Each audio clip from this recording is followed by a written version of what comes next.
Bismillah, walhamdulillah, wassalatu wassalam ala rasulillah. Continuing in volume 2, Riyadh al-Salihin, book number 7, entitled The Book of Etiquette of Traveling. Chapter 178, Desirability of entering the mosque near one's home upon returning from a journey for offering 2 rakat salah. Narrated Ka'b bin Malik radiyallahu anhu, whenever Allah's Messenger sallallahu alaihi wasallam returned from a journey, he would proceed straight to the masjid where he would offer 2 rakat of optional prayer. Al-Bukhari and Muslim.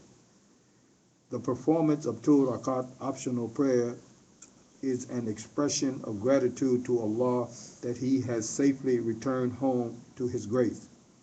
Naturally, one feels happy on such an occasion, and at a happy moment, it behooves a believer to thank Allah and to put his glorification and magnification into words.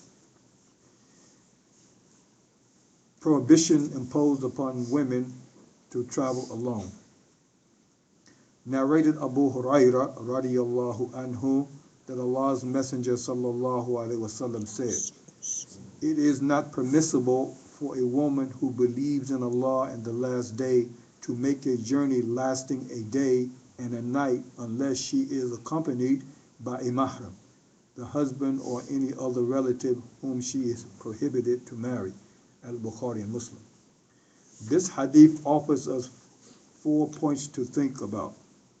First, it mentions a 24-hour journey, and in another hadith, the time limit is up to 3 days. The Prophet ﷺ has given different answers according to the situation of the questioner and the kind of question. The ulama therefore say that the time limit matters little, and the real point is the length of distance to be called journey. A woman is disallowed to embark on a journey unless she is accompanied by her husband or a mahram. Secondly, some ulama believe this command applies only to an unnecessary journey. They maintain that she can even travel alone if she is to perform her unavoidable duty like Hajj, though her husband may not accompany her for some reason. Hajj is obligatory on her provided she has no financial problem. If she has no husband or mahram, or either of them is not in a position to accompany her, she can go for Hajj along with a reliable group of women in whose company she expects no challenge to her honor and safety. However, some ulama stand for total ban on women with regards to traveling, whether for Hajj or any other purpose. In Fath al-Bari, Hafiz ibn Hajar has expressed both opinions in detail without showing his preference for any of the two. But one can see that in special circumstances, the Sharia provides for putting the first opinion into practice. Third, the term mahram, apart from husband, applies to all her close relatives to whom she cannot be wedded. These include the father, the son, the brother, the nephew, the son-in-law, and the foster father. She cannot travel with anybody but with any of these. Fourth, when she appears outside, she is supposed to be wearing a simple dress with a veil over her face. That is to say, no part of her body should be visible so as to attract men's attention. Besides, a perfume with its whiff of smell reaching people must not be used by her, nor should the jingling of her ornaments be audible to others. Narrated Ibn Abbas radiyallahu anhuma that Allah's Messenger sallallahu alaihi wasallam said, "A man must not be alone with a woman except in the presence of a man who is related to her within the prohibited degrees, i.e. a mahram.